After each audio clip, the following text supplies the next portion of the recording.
Okay, guys, so, unbeknownst to some Fowl fans, I am about to surprise them with a little festive visit from friend and author of Artemis Fowl and Fowl twins, Eoin Colfer. I've gathered them, tricked them, you might say, under the false pretense that it's a discussion of like a yearly roundup of Artemis Fowl, so to talk about, the new Fowl twins book, the movie, and so on. But they don't know that Eoin Colfer will be joining the call, so it's going to be fun.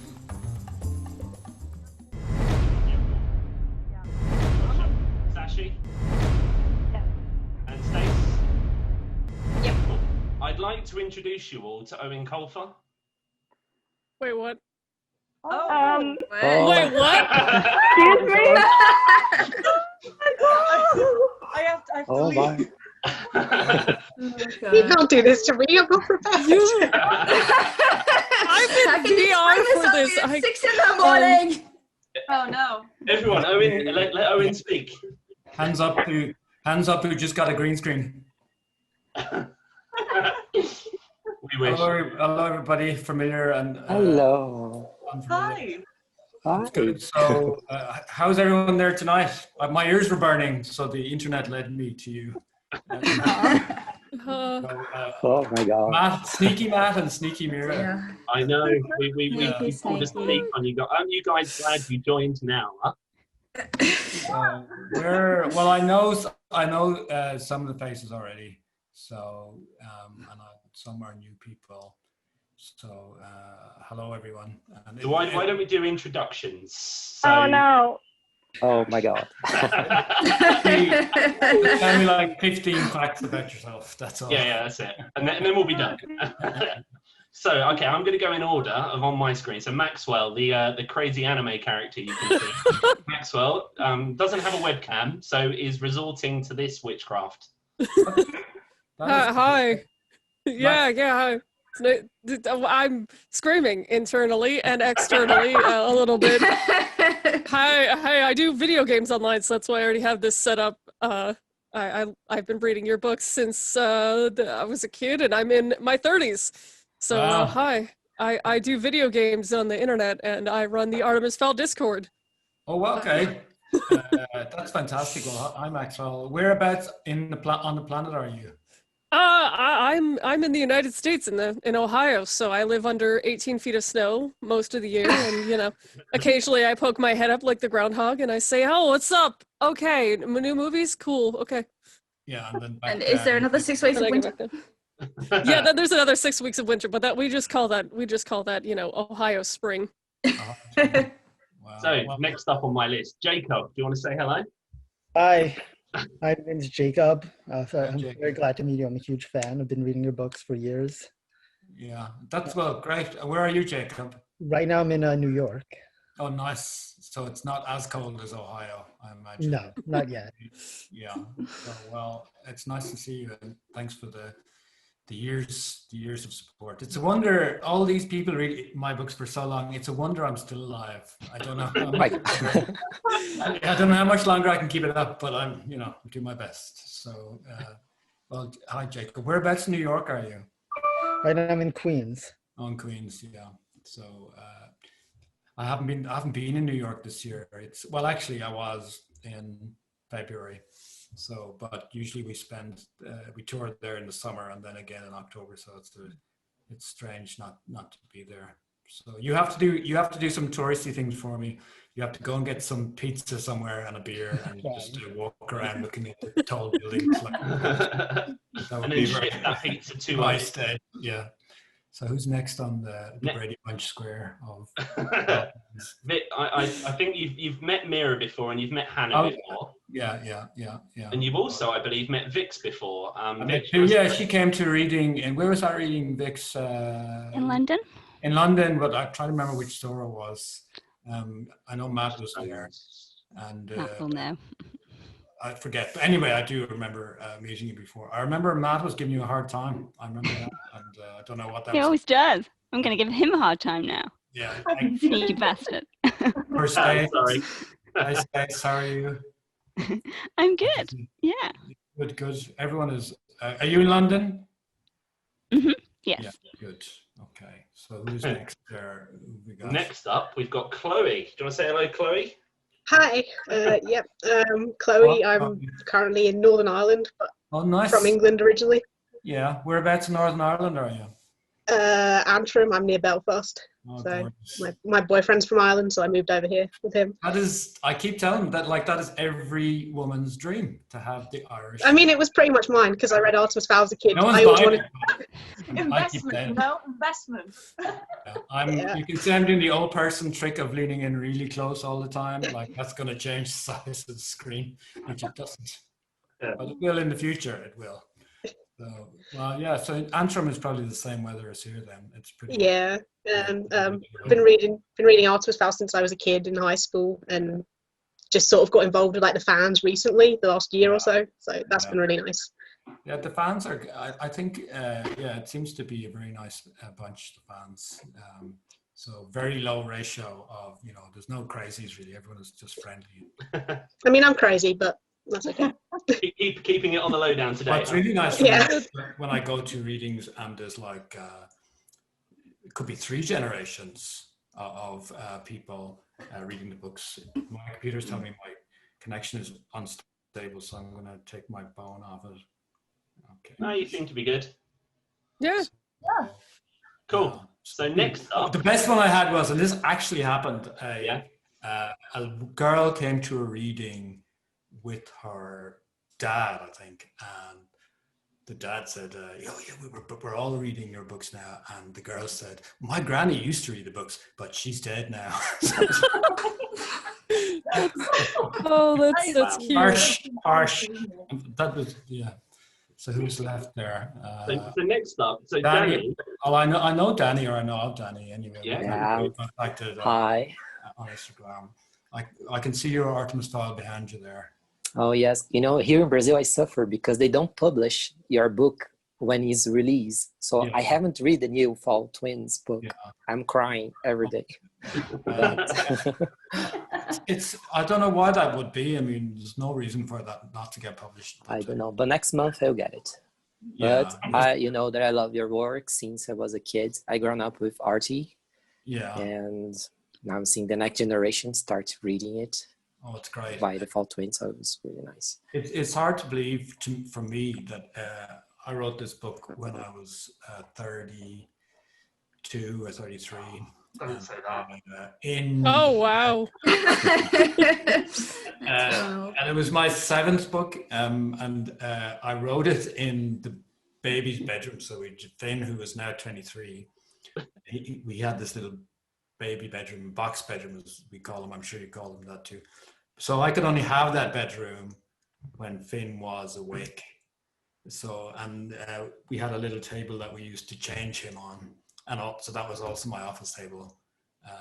And so from it to be still, people are still reading it 20 something years later, that is, it's amazing and very gratifying. So, well, I think there's something about the books that just like speak to anyone who's different. I think there's something about Artemis that's inherently just, he's a different type of, children's protagonist. I think that appeals to a lot of kids who feel underrepresented, not seen. And I think that's why there's such a strong, kind community behind it then. I think you're right. I think that in general, and I'm not talking about myself, but in general, children's literature leads the way for inclusivity. If you want to see what's happening now, you just look 10 years ago in children's books, and there's so much more representation in children's books for everybody across the board. And now some of it is making it onto Netflix, and so we're seeing, but where it came from, we were doing this, what people are talking about now, or what Marvel are doing now, we were doing 20 years ago. Also, I think I like the fact that the characters have such unique design, so it appeals to like a cosplayer like me. Because you've seen my Artemis Fowl. I remember you liked my Artemis Fowl cosplay when my friend and I did Holly Short a couple years back. Oh, and you liked it on Twitter, and I was like, cool. I'm gonna I used a water gun, and we used it as the neutrino blaster because it was just, it looked neutrino-ish, and it's just, I get my friends into Artemis Fowl. I'm like, wait till you see the character designs. You're gonna want to cosplay this. Yeah. They're so interesting. I do love. Don't worry about reading it, just cosplay it. Cosplay it. I mean, I love Gio Regano, his designs for the original graphic novels, and I think they're the closest kind of to what I would have been. They're gorgeous, yeah. I mean, he's such a great artist, and what I really what I really like is the kids. Sometimes you meet kids and they're so blunt, and they say, "Well," I said, "Why did you dress up as Artemis?" He said, "Well, it was easy. It was like a like my grandfather died, so I had a black suit, and like got a pair of sunglasses. Boom. Yeah. No homework for me, so that's great. Holly's a bit harder, if you want to. Oh yeah. Yeah, if you want to cosplay A Holly. lot harder to make, I can confirm. Yes. So, next up to say hello. So is it Miango? Is it again, or has she gone? Yeah, Miango. Do you want to say hello? Hi. Is it Miangola? How are you? Hi, I'm Yangula from Madagascar. Madagascar. The home of the lemur. Oh my goodness. The Madagascar lemur. Yeah. Yes. Food. Yes, who's a real, who's JJ, who's an actual, they're real thing. Well, how are you? Are you calling from Madagascar now? Yes. Yeah, I'm from Madagascar. Wow. Right now. You're probably the winner of the weather. I know. Yeah. So have you been reading these books for a long time? Yeah, I started reading the series in 2007. Okay. And actually it took me 13 years to have 8 of them because they don't sell them here. It was complicated to get my hands on them, so yeah, I'm quite happy with my collection now. That's great. Let me show you. They're here. Oh, Whoa. they're in French, or all in French. Yes, all in French. Yeah. Sometimes you take it for granted that I know in Ireland, if you want a book, you can just get that book. So somehow you can get it. And but in so some easy. places, it's not so easy. It's not. Yeah. So easy. So, next up, I believe we have Sashi. Hi. Hi, Sashi. How are you? Good. I'm also that one person who wrote that ballad, The ballad. I don't Yes. think it's all creative. It's all good. I'm delighted. It's so I'm so delighted when anything creative comes in. I really love it because it's a real.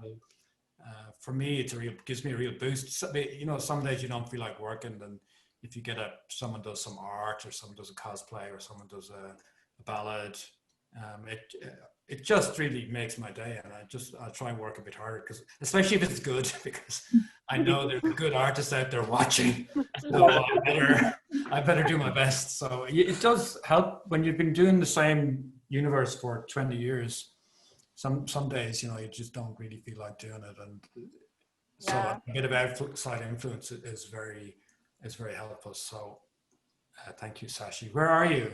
Thank you. I'm in Alaska. Wow. Okay, that's the new cold. I think you are currently winning. Yeah. You got me beat. Yeah, in Ireland, we're in the middle of England. So now what's Alaska? What part of Alaska are you in? The capital, Juneau. Okay. Well, I think Andrew and I are doing it. One of our stories is set in Alaska for next year. So keep an eye out. Yeah. Oh, exciting! Nice. Is that global? The next graphic novel. Yeah, there's this phenomenon where, because their habitat is shrinking, polar bears and grizzly bears are meeting in this new area in the middle, and there's actually new. And when a polar bear meets a grizzly bear, you get a growler bear. Believe it or not, that's a real thing. So. And they don't have a home really, because they're these strange hybrid bears, and so they're not really at home in the far north, and they're not at home in the more temperate climate. So it's a very interesting story. So that's coming next year, Sashi. So I will expect the ballad of the growler bear. Oh my word. Okay. And next up is Stace, and I believe Stace is the last person to introduce. Hi, Stace. Hi. How are you? Almost forgot about myself. We have, we know each other, so. Yeah, I'm the one that How wrote are you? Alien Pooping Boy. I'm good. It's just after 6 o'clock in the morning here, so I'm a little brain dead. Oh, well, I don't blame you. I Yeah. keep wandering around, and in the mornings, I have 2 pairs of trainers. One of them has no laces, so those are the ones for the mornings. The morning ones. Yeah. I vibe with that. That's cool. How are you, Stace? Yeah, good. Just sitting here in this tiny little country town called Euroa that no one's ever heard of, so that's cool. Is that your were you born there? Is that your hometown? Sorry? Have you been there all your life? And must be? No, I was born here and my parents still live here. I moved back here after I got divorced last year, so back to mum and dad's place. Like everyone. Yeah.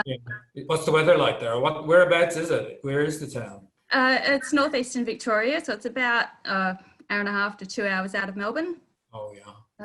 And it's nice. It's nice. It's pretty bad for hay fever though, which sucks. Yeah. I've been to Melbourne a few times, but never outside. I don't think so. Yeah. Maybe next year. Out into the country. It's great. Yeah, it's fantastic. Yeah, come and visit. Come and visit the museum where I work, the Shepparton Murder Museum. I will. The Murder Museum. Authors on you do so you go to New Zealand, then you go across Australia, so you do they synchronize their festivals. So hopefully I'll get on that. The last time I was down, Oliver Jeffers and Roddy Doyle, so that was we had a good time. Cool. So that's everybody. Does anyone have any burning questions that paint me in a really good light?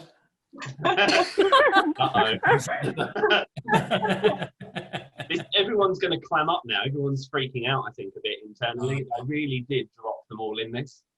Yes, it's your fault, Matt. I don't want to speak ill of Matt when he's here, but that was extremely well done. So I had a sneaking suspicion. Yeah. I was a little bit sus because I was like, wouldn't it be weird if Eoin Colfer like showed up and then I'm like, that seems like something Matt would do. Especially in capital He's letters. like, make sure you show up if you say you're gonna show up, and I'm like, okay, that's kind of sus because if it were just a regular Zoom call, he'd be like, I'd find people to replace. But he's posting in the group, and I'm like, And he's brushed his beard and he's wearing. He's looking fresh. I don't dress up for just anyone. No. I can confirm it. I've seen him. Get ready. It's the A. We're getting A Matt today. A grade. He's sitting there with a beard straightener, like, I'm gonna look so pretty. I just don't have to take use from Maxwell. That's terrible. I'm sure all of us did our hair, especially, right? So. Okay, I do have a question, and this is something that I was saving for. You're doing the charity fundraiser next week, aren't you? Yeah. Yeah. So this that's is actually if you want, you should log on to that because a friend of mine, Liam Bates, and we did the Fowl Family Christmas Carol. I know. I've already got my ticket. That is hilarious. So, if you want to donate, you can. If you don't want to donate, you can just log on. So I've already donated and stuff.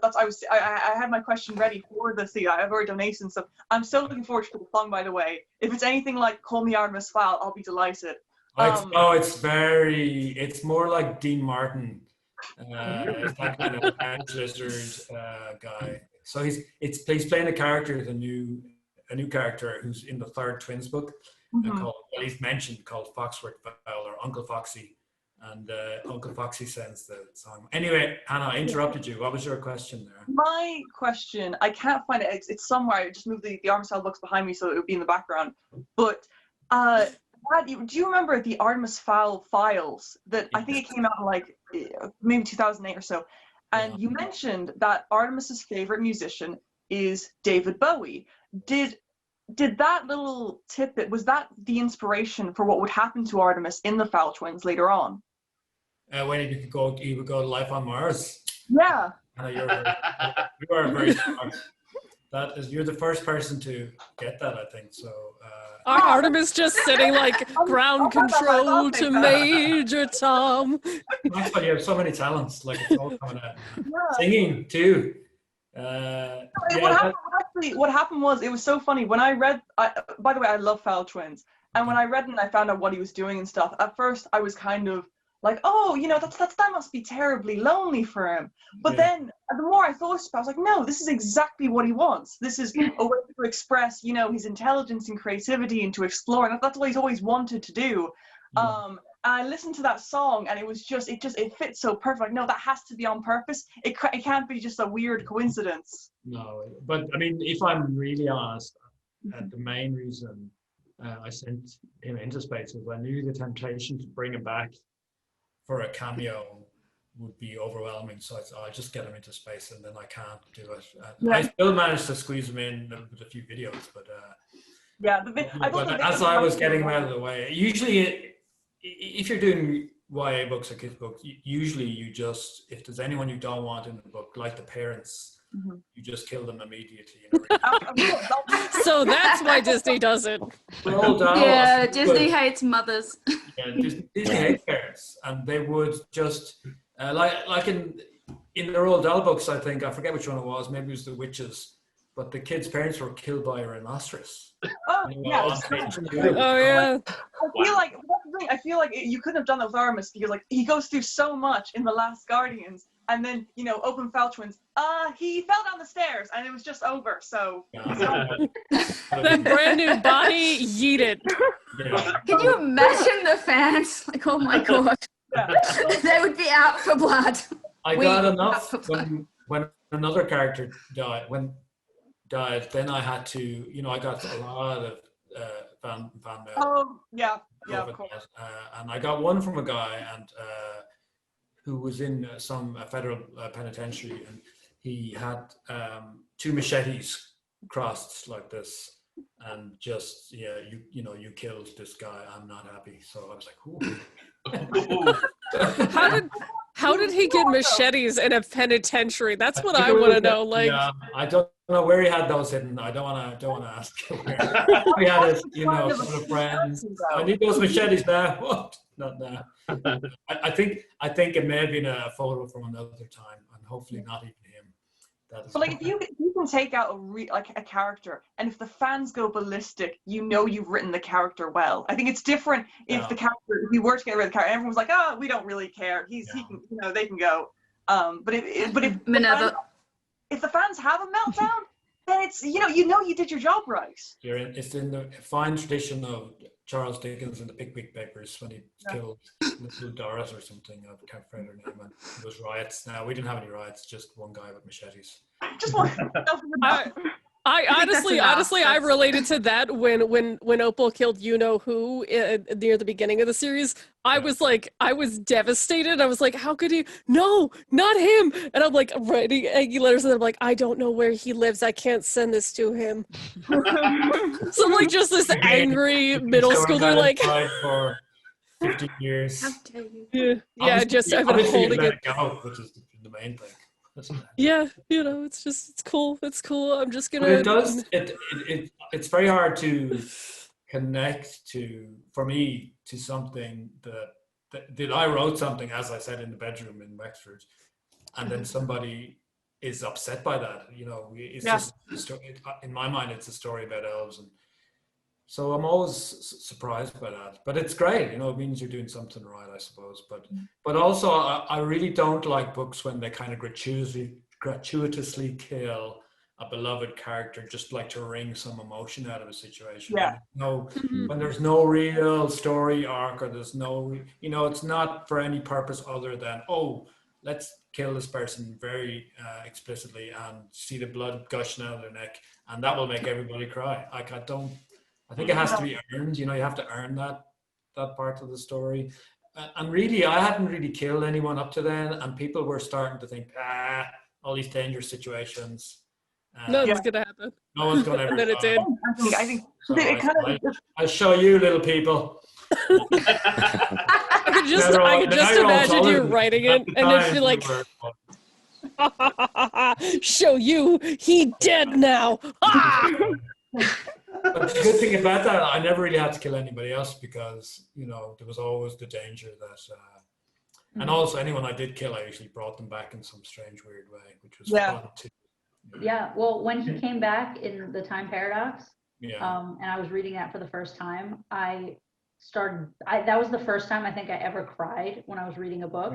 Oh. That was last Tuesday, am I right, Mira? Last Tuesday? No. Okay, it was probably when you were quite. Yeah, people. I get a lot of people who laugh aloud when they're in public, and I think that's nice for me. You know, that they're reading a book, and to actually, because I think I've been made laugh or cry 5 times by a book. Music a lot more, or you know, not laughing usually, but definitely emotional. Because you tend to you pin music on to certain times in your life when there's maybe your parents or you know, a friend or whatever. When my dad died, like the songs that I listened to around then, they always remind me of that, and it's really weird because you'd be driving along, listen to a really happy song, but for you, it's actually by association quite sad. And I think you do that with books as well. You know, I remember when I read this had happened, or it was this summer, or you know, when I first met this person. So there's all these associations, and the big test then is if you go back 10 years later, is the book still any good? Because I do suspect that some of the 1980s music I listen to is really terrible. But I still never love it. Bowie though. Never not Bowie. Never Bowie. Never Bowie. That's the point, though. It's all subjective, and if you love something, then it's good, and that's all there is to it. Absolutely, I agree with that. Speaking of Bowie, canonically, did Artemis Fowl ever get to meet him, or did he sneak into a David Bowie concert? Because I can see him I could just imagine him busting into David Bowie behind the scenes and be like, yeah, hi. Goodbye. I would imagine him meeting him and then saying, you know, I do like you, but this album. But I have to rob you. I have to. No, I can see him breaking into the backstage area and taking over the lights and the sound tech or something. You know, just fixing it, fixing it, making it better. He deserves better. Yeah. Yeah. I always thought I'd meet Bowie because you start meeting people. You know, when you go on tours, there's always somebody around, and maybe in a hotel you're in, you meet someone, and I got to meet quite a few people that I thought, right, Bowie was the goal, but then obviously that didn't happen. So I need to meet Kate Bush now soon. So if anybody can arrange that. We'll hook you up. You remember last year we were at it was at the London Film and Comic Convention, and I was watching you and I think it was Derek Landy. And Jason Momoa just walks past and waves hello to everyone. Do you remember? I do remember because he did it 3 times then. Because the first time, myself and Landy are quite deadpan, so we did not fawn over him. Like Derek was like, "Get the hell! This is our you're famous all the time. We're only famous for 5 minutes. Please, you know, get out of our 5 minutes of fame." And Derek is very funny. And in very fairness to Jason Momoa, he got the joke and he came back a few minutes later, and we threw up our eyes, and it was a big kind of triple. And then he came back again. So you know, now we kind of hang out. No, we don't. I wouldn't even. But you could. But he's a massive, big giant man. So I have a rule: I don't stand beside big tall guys. Even Liam Neeson can just sling his hook. I'm not standing anywhere near him. So, but, that's I love those things, and I love doing things with other writers. And Derek is one of my favorites. So he's just the funniest guy. So definitely. Anyway, any more questions from the? A lot of people have been really quiet. Does anyone want to jump in there? Who's been quiet? Hold on. Let's really single someone out. Who's? Yes, Baker. Yeah. So we have in the book of High Fire, we have the character Wyvern, and he's part of a family of dragons. Yes. Do you consider dragons like a subspecies of fairy, or are they a separate thing? Wow, that's a good one. I don't think they're magical. I don't. It's funny because I have a little nod to that book in the new Twins book, because Lazuli is sent to. She's sent to Mississippi to check on this dragon rumor. So that doesn't pan out, but it's just a little nod. So yeah, I think dragons and goblins. Now that I think about it, dragons and goblins could be linked. That's really interesting. It's funny when people ask me questions that are not about what's on the page, but are about what could be going on in my mind.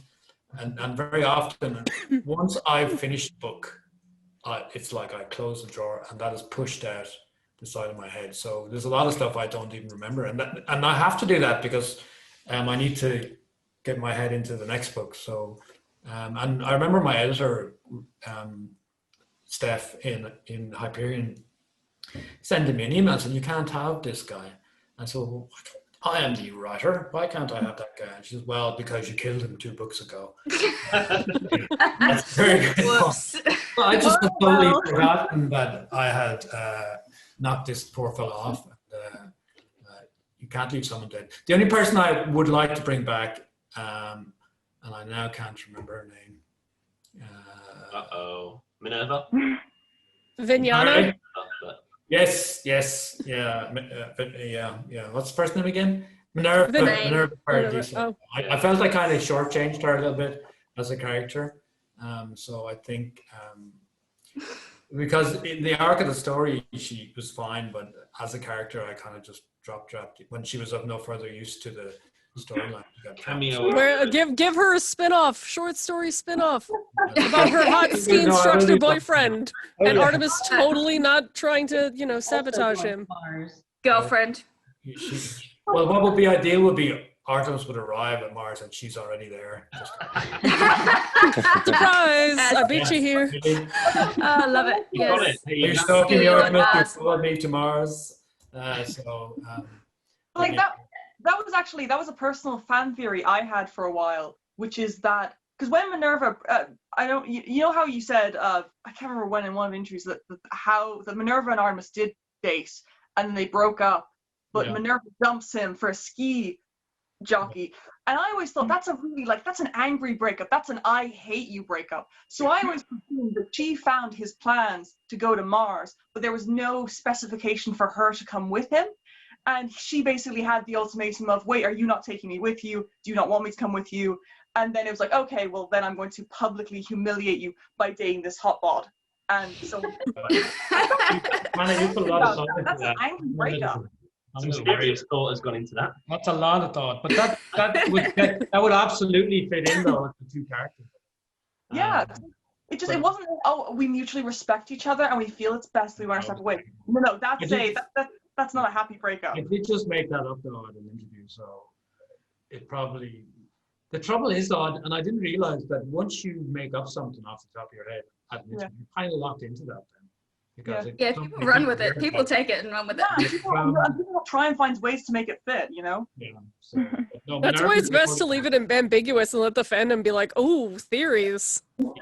Yeah, I could do that, and you can claim retroactively as well. Oh yeah, he was definitely, that was totally happened. And, I will, I'm trying to get on board with that. I don't think I'm great with technology, so and I need to stop talking so much in interviews because I tend to just tell people everything about psychological issues in my youth, and you probably shouldn't talk about that.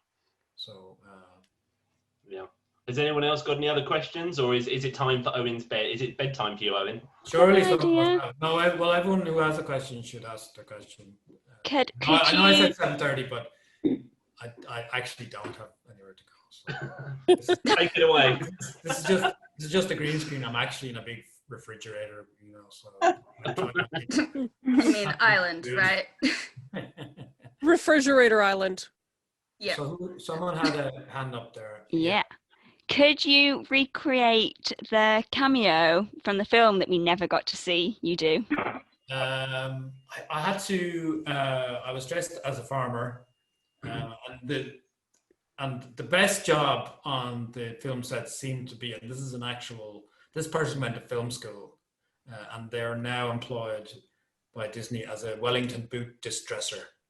So they would buy new Wellington boots, and then this guy would go with sandpaper and make them look like old Wellington boots. And that was his complete job. And so the day I was there, they gave me these beautiful Wellington boots. And I said, wow, that's great. And then this guy came in and just battered them. So they looked like they're about 10 years old. But so all I had to do was walk across a field with a dog by my side, and my hand was covered in chicken, so the dog would stay by my hands. I had to say something like, "That's the fowl boys. The fowl boy lives in there." And there was a few more lines, but we did about 20 times, and I was so stiff and bad that I looked up and you could see kind of people talking to each other, and you can tell it's bad. They were like, "Jeez." They were shaking their heads and their eyebrows were gone up. So you knew the body language was all, this is going really badly. So I was very glad to be cut, and so then they put the voice in, and I couldn't even listen to the voice. I thought, oh my God, because my sons, like that was their first introduction to that movie, was my voice, and when I say they crapped themselves laughing, and just in case I wasn't getting the message, they punctuated the laugh with punches on my shoulder, and like loser fingers in my head. So it was a very traumatic moment for me, and like as they were doing that, Kenneth Branagh was sitting on the other side of me. So they were going, "Do we have to watch all of this? Can we go?" So yeah, it was. Yeah, I realized that acting is hard. So if any of you are actors, respect. It is not. It can be a little difficult, just a little.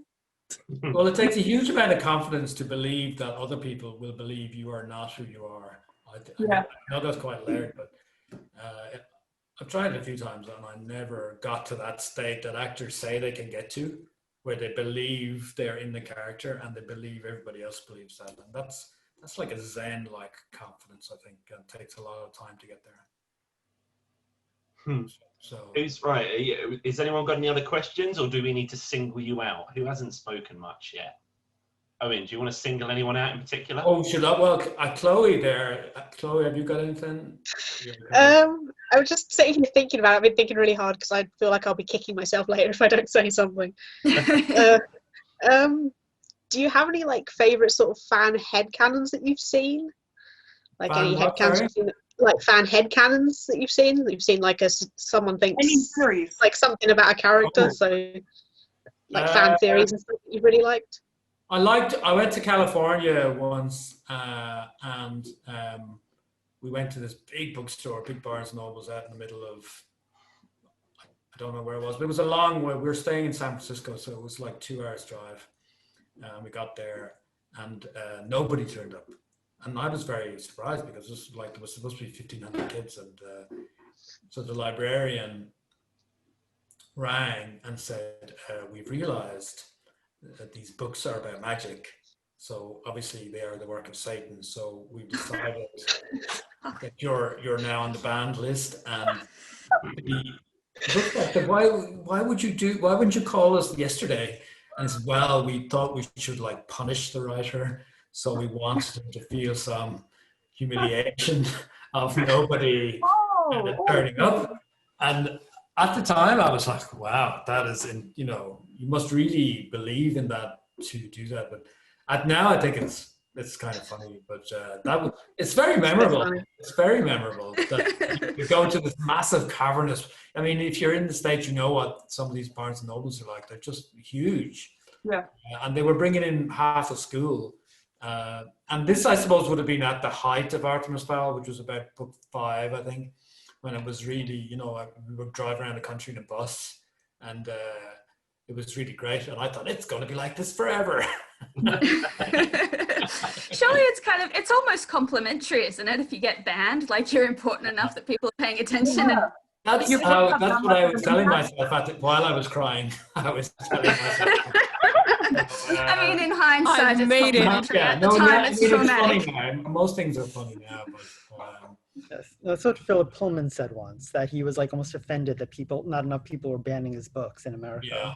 Yeah. I can see He's been banned quite a bit, but I mean, for me, he's one of the modern masters of the fantasy genre. He really is something special. And I remember being up against him for an award one time in the UK. I think it was the Whitbread or something. And there was me, and there was Terry Jones, the Monty Python guy. And I think maybe Michael Morpurgo, and we all just knew, like we were just like, why are we even here? Because Pullman. So the first thing I used to do if I ever won awards from then on was thank Philip Pullman for not writing a book. he's just critical. He's one of the few critical and commercial darlings that managed to maintain that the whole way along. So people like him, or Neil Gaiman's another one, Terry Pratchett I really love, Shahai Smith I really love. So there's a list of people who've managed to be successful, but also really top drawer, and that's the kind of target that you have to set yourself all the time. Try and get to somewhere close to that. And Philip Pullman, fantastic. Who else is getting If singled you feel out? any better, if it makes you feel any better, Philip Pullman hasn't even made my favorite authors bookshelf. It's Douglas Adams, Terry Pratchett, and you. Well, Terry Pratchett and Douglas Adams would be kind of my main two. Well, thank you, Stacey. I appreciate that. Main two and here, Jasper Ford. especially Douglas, because he's the guy who showed everyone, I think, because fantasy in the 70s was great, and it's still great, but there wasn't a comedic element apart from maybe the occasional Jar Jar Binks character thrown in there. And, but when Terry and Douglas did it, it became okay to do comedy and fantasy, which is kind of the road I went down quite a bit. So I'm very happy. And The Princess Bride, of course, that's another masterpiece. I presume this is the X teacher. I presume everyone's read The Princess Bride because it's absolutely wonderful. Okay, who else has a? I think Ashley, did you have one, or was there a hand up? Oh, sorry. I think Nyango was raising a Zoom hand. Did you have a question, Nyango? Yeah, it was just I've always been curious about why the time paradox was set in Madagascar. Or part of it was set in Madagascar. Yeah, I think I really wanted to go there, and I still haven't gone there, and I was very interested in it. And when I was a younger reader, I really liked reading books that were about what I would consider exotic places, and I love reading Bond books for their locations, and all the Jason Bourne books where Jason Bourne, the spy, traveled all over the world. And because at that time in Ireland in the 1970s, 1980s, the idea that I might actually get to travel around the world was just ridiculous. I wasn't even on an airplane until I was 25.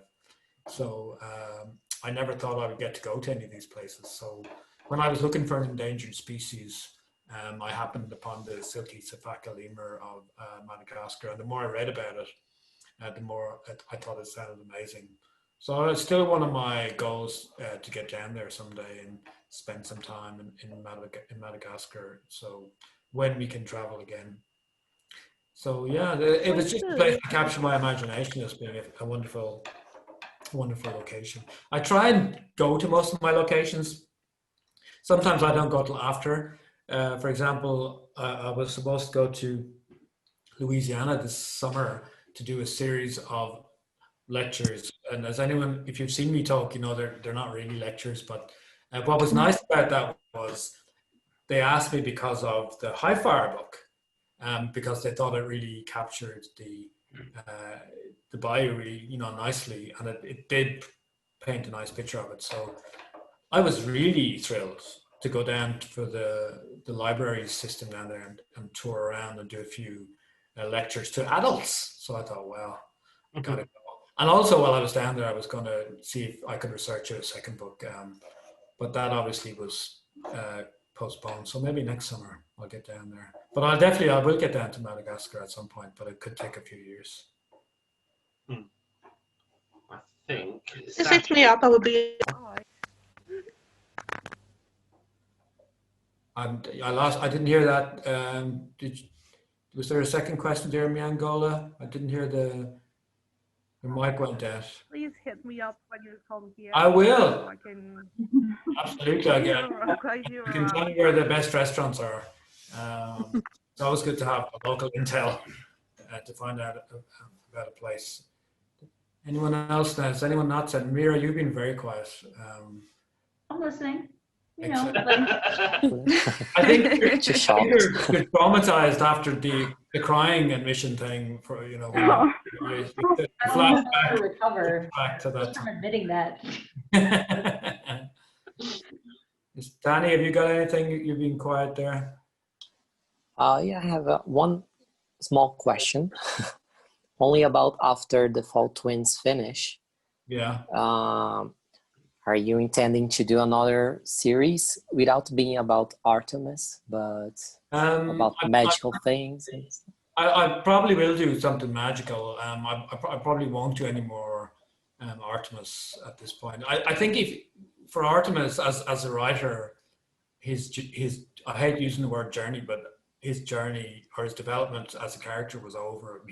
His arc had always been he was going to start off as a bad guy, and then at the end he's going to be more than a good guy. He's going to be heroic, and he's going to do one heroic thing, and then once he's done that, he's done, because then he's a hero. And I'm not really interested in straightforward heroes. They're not funny for me. So once he did that thing that he did, that most of us probably know, even though he came back to life, he is dead to me. That's terrible. Oh no! Have you considered doing? Have you considered doing like a story with like mulch? You can introduce him to aliens. You can introduce him to aliens. Yeah, well, I did think of that. I mean, there's possibility that because when I do know that when one of the people in the publishers saw that he was gone, that I got an email straight away. Oh, this is a new series, Artemis in Space. So I don't know. I just thought. Was that all inspired by that comment of the first Artemis Fowl movie adaptation, where they were like, "Oh, let's do it in space"? Was the entire? Yeah. Oh yeah, that was a little dig at that executive. Oh my god! That was awesome. And in retrospect, you know, maybe that would have worked. Who knows? So is Fowl Twins Wild Charges then the last, like, you know, like Fowl book, or will there be another Fowl Twins, do you think? No, there is a third one. I couldn't really stop on two. I did that once before with the Dan McAvoy books I wrote too, and it still doesn't feel finished. And you know, that's 10 years ago. I was going to ask for more of those. More Half Moon. I might have. Yeah, more Half Moon. Bring that, please. More Half Moon. Yeah. Moon? Oh my God, Fletcher Moon. Yeah. Did anyone ever see the TV show of Fletcher Moon? I've got a fun fact for you here, Owen. So my brother was best friends with the kid who played Red Sharky in the TV show. All right, okay. Oh, cool. My brother, he used to come around my house when he was a younger kid. I thought, well, how? Can someone get me a copy of this? I can't find it in Australia. I'll ship you. Years and years and years ago. Like, I remember watching it as also a young teen, and I had to go through all these like weird backwater, like deep sites to find it, and I was obsessed with watching it. And it was so funny. Also, when I had met Matt for the first time, and I told him, I was like, "Do you ever watch that Half Moon show? Like, do you remember that kid who played Red Sharky?" Because I had such a crush on him. And Matt's like, "Oh yeah, he's my friend's brother or something." And I was like, "Do all the people in the UK know each other? Is this what happens?" Ireland is worse. Usually, you. Oh yeah. Right? I've only lived in Northern Ireland for 2 years, and I already feel like I know most people. At least in my area, just recognise everyone. And I have 4 brothers, and we all look kind of alike. So we all just say, "Yep." Whoever someone says hello, whoever it is. If you're Paul, old Donald, Niall, you just say. They say hello, Niall, and I say, "Yep, hi." So just all have merged into one person. So, but yeah, Half Moon was funny, and that was so different to the book as well. I mean, they kept the kind of the same characters, but it was very different. Because I think Half Moon is the funniest single, like joke per page ratio. Half Moon is the funniest, and I think High Fire. I think Wishlist had a lot of jokes in it, though.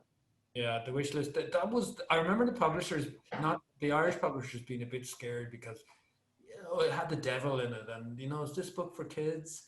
And it like, but there's hell and the devil, and why is the devil playing a Game Boy? What's that all about? Wait, so it's okay for you to blow somebody up, but it's not okay to have the devil. Of course, that goes without saying. But everyone knows the devil plays Dreamcast. All right, guys. He doesn't play Nintendo products. We can't afford. But Sega, we can get on that. So they were convinced that there was some secret messages in there about, because they didn't understand video games, and I don't either. But that was a fun book to write. And I still meet a lot of adults mostly, and that's if they've read a few books of mine, that's the book that they will pick the wish list. So that's the one I recommend to everybody. Yeah, because it's a fast read. I think it's only 200 pages. Yeah. And you can get a real sense of what my stuff is like. And so it's absolutely a jumping off point, if you know what I mean. It's your CV. That's my calling. Cover letter. That's been nearly a movie about 10 times.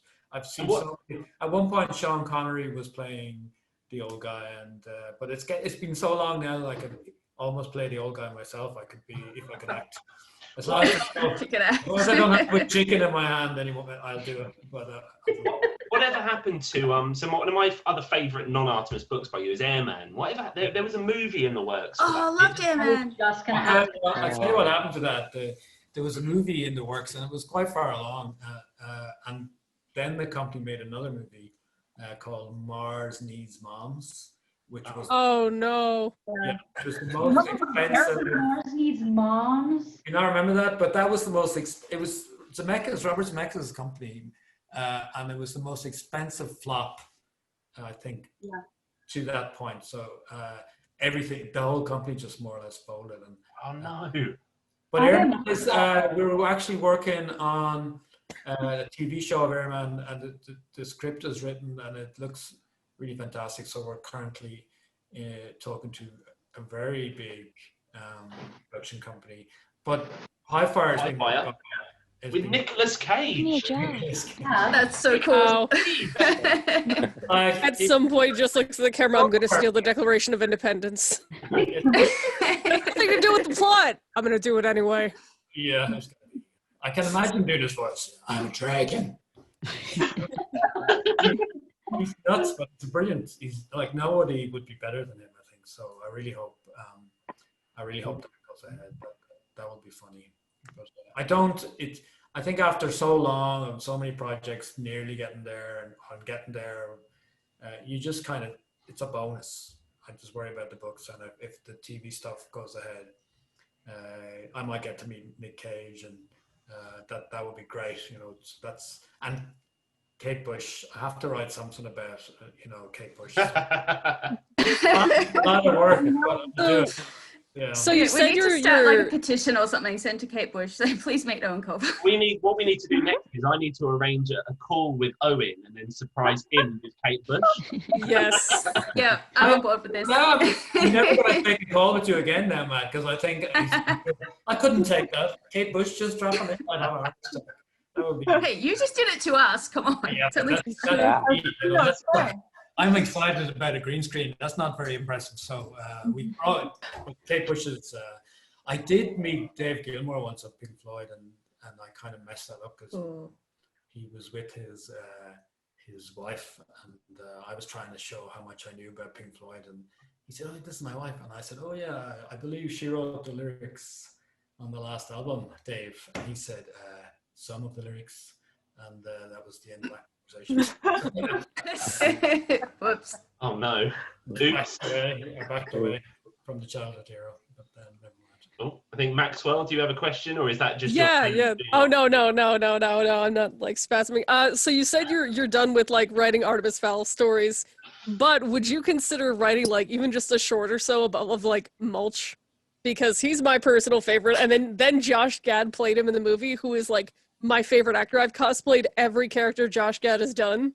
Yeah, maybe one day my senpai will notice me, but yeah, just like, have you ever thought about like doing like a short story of like what Mulch is doing after all that madness? There's a lot of characters. When you've written 8 books in a series, there's a lot of characters that you could use, and I mean, initially, my first thought was the series would be a Mulch series, and it was very close between him and the twins. So there's definitely a chance I will go back to him.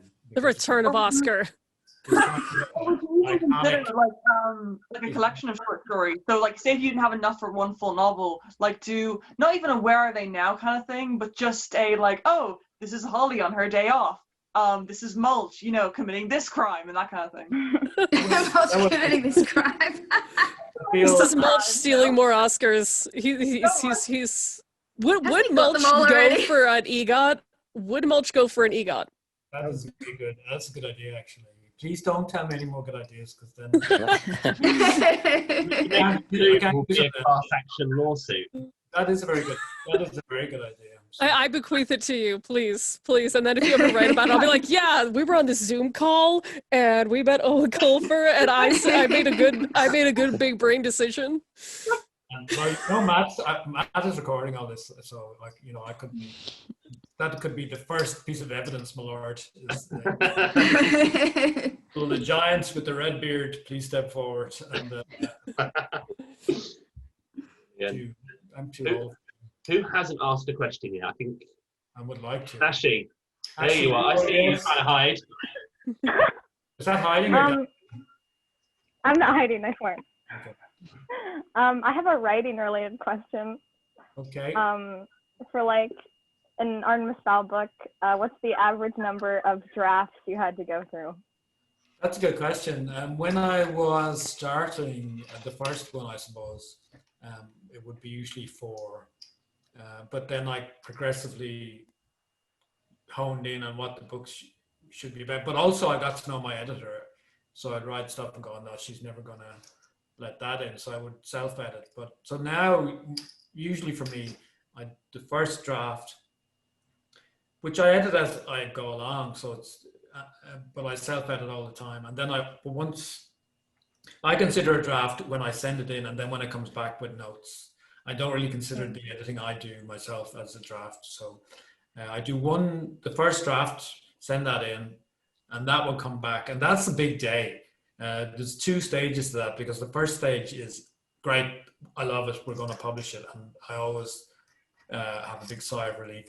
And then a couple of weeks later, I'll get the notes. And you're hoping that it's not like a planet killer kind of notes where you have to more or less rewrite the whole thing. But usually I will get one major draft where I have to do character work and plot work. And then after that, it's more cosmetic and more secretarial. So really one big draft after the first submission, and then what we call copy edits, well, what everybody calls copy edits, which can take up a lot of time. And you have to really train yourself not to see what you're expecting to see, but to see what is there, because it's very easy just to read through something and miss 100 mistakes. And I mean, even in this book, I think I wrote Holly a couple of times where I met Basilai, and I caught most of them, but I missed. There was once. Yeah. I think there was 2 mistakes in there, and there's probably more. I remember I was on BBC something, and the little child put up her hand and said, I saw a mistake in your book. And I was like very patronizing. Oh, I'm sure, little girl. There was no mistake. And she was completely right. I actually listened to Audible when the mistake was made. So I was like doing the laundry, and then like, and Holly, I was like, Holly did what? And like backpedal, like, wait, what did you just say to me? Yeah, I had to go back and reread, like, what? You hear the name and you're just like, okay, when did she get in? Hello, Holly? We missed you, but we apologize. So that will not happen again after the next honestly, when I was a kid, I would makes mistakes.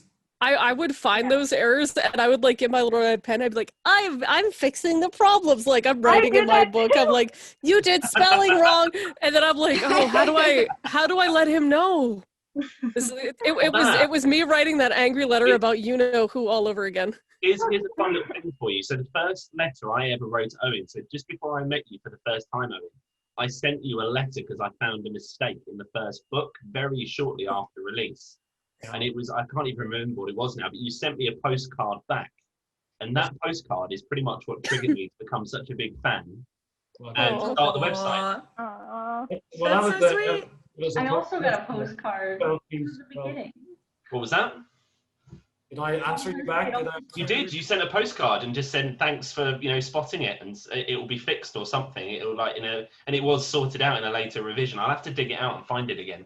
I used to get so angry with the first few books when either I missed it or my editor or the copy editors, or like, because it goes through about a dozen people and we all have to miss it. And I used to be so annoyed because if I had that book in my hand, it would be like that mistake was burning its way through the pages. Whereas now I think it's kind of funny. No, because it's not, no one dies. It does jolt you out of the book though if you're reading it, which is kind of upsetting, but hopefully you'll get over it pretty quickly. And what I tell people now is you have that edition, because there's like maybe 10,000 books in that edition, and the next edition that will be gone. So that's I try and sell it as a positive, which people don't usually go for, but I'm still trying. That mistake is a good thing, really. It's rare. Collector's edition. If it had edition. If it hadn't been for that postcard, like, none of us would be meeting. We wouldn't be talking right now. Like, there wouldn't be like Artemis Fowl caption contests on the website where somebody, like, say me, wins a prize for hilarious joke and gets the comic book, and it's framed on my wall in a shadow box.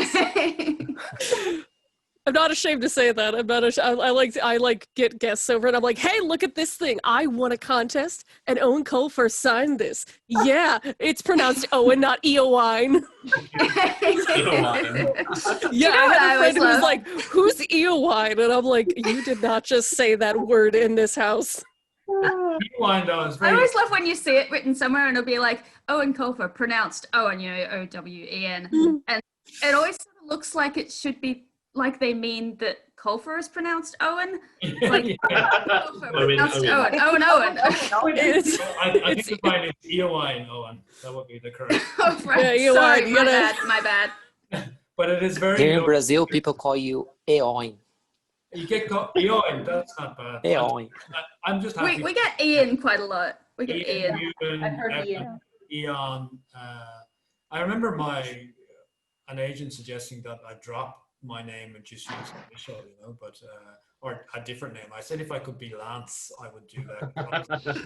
Lance is pretty cool, but eventually I stuck with my name, and it definitely has not helped to have an unpronounceable name or a name that's difficult to pronounce. But it's too late to change it now, so I think I'll stick with it. The artist formerly known as Eowine. It's like an episode. It's like one round of countdown. I'll have a vowel, please, Carl. I'll have another vowel, and I think I'll have a consonant. And then I can't do anything with that. I'm sorry. So. Yeah. So guys, we have been talking for over an hour now, and I think unless anyone else has any burning questions, I think it might be time to call it a day. Well, if you have one, come on. Has Mira go on? Yeah, Mira. Do you think anything would ever happen with the Supernaturalist? Like a sequel or a Please. Well, I do like the Supernaturalist is one of my favorites. Yeah, mine too. So yeah, that's I think when I've kind of tied a knot on the Fowl family, then I'll start looking back on the catalogue and see what's there. Is there anything that could bear a sequel, or maybe a standalone adventure in the same world? It might be tough to do a sequel like 15 years after doing the first book. Sometimes that works, and sometimes it doesn't. But I don't really know. I know some writers have really planned ahead, and famously, like J.K. Rowling, for example, had the last chapter of the last book done years before. But I really don't. I have a vague idea what I'll be doing tomorrow. Mood. That's really true. I mean, tomorrow I have to decide whether or not Miles gets his head cut off. So. Oh no! Can we go with no? I'm leaning towards yes, because I think that would be interesting. I do have tiny, not less of a question, but more of like a tiny request. If Fowl Twins, the next book is going to be the end of it. That's tying the bow. would you perhaps, and just consider it, put in a video from Artemis, just knowing that he's okay, that he's happy with what he's doing. I guess he's one of those characters I grew up with, and I saw him go through so much, and that helped me go through so much. It would be really nice. I know a lot of fans would feel the same, just to know that after everything he's gone through, he's himself and he's happy with it. Owen's going to crash him into the side of a planet now. You know that. No. We'll get Artemis. We'll get Artemis riding Curiosity, but he turned Curiosity into like a Mars Humvee, and he's just like, "What up?" I know. I've sealed Artemis's fate now. Eoin Colfer now has to destroy him. Oh gosh. What have you done? I'm sorry. I had to ask. And Artemis, no, I won't. There probably will be a little sign off from Artemis, but it won't be what people will expect. You know, I do. I don't. You know, I know you'll do your own magic and go away. So guys, I think that is it. I'm going to go and feed my child, or hopefully he'll feed me actually. He's a much better cook than I am. So it's really, I'm thanks for having me along in your wonderful chat, and thanks for the 2 decades of support now from a lot of you. So it's gone on. Hasn't it? It's just like time to move on now. So let's do something more like time travel or dragons. So thank you very much, Owen. Time traveling dragons. Yeah. Yes. I hope to get to see everybody in their hometown at some point. Or if you come to Dublin, as Matt will attest to, it's very small. I'll just be walking around. So. And hopefully I'll see you next week if you all tune in. There'll be some of this will be up. Yeah. But I think it's going to be really fun. For me, my favorite part is the song, and I think that's going to be great. And also, I just sent Matt some footage of an interview we did for Disney, so you'll be putting that up, won't you, Matt? On the. Oh yes. Yeah. Hooray! Cool. Well, thank you very much, everybody. Catch up with you soon. Thank you. Thank you. Owen and Matt. Bye. Bye. Thank you. Bye. Oh, it's.